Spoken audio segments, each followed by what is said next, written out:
Saya bukan nak judge, saya bukan nak kata apa.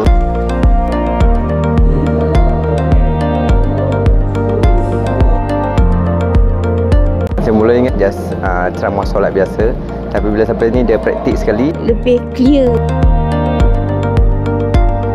Berbeza lah dengan program yang lain. Saya ada mengikuti program solat tapi tidak terperinci.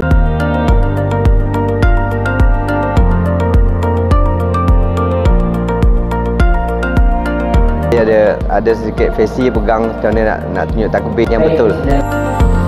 Ustazah mengajar kita cara yang betul lah. Perlu diketengah semua kementerian dan jabatan. Dengan solat yang sempurna, kita dapat membentuk diri sebagai seorang insan yang integriti.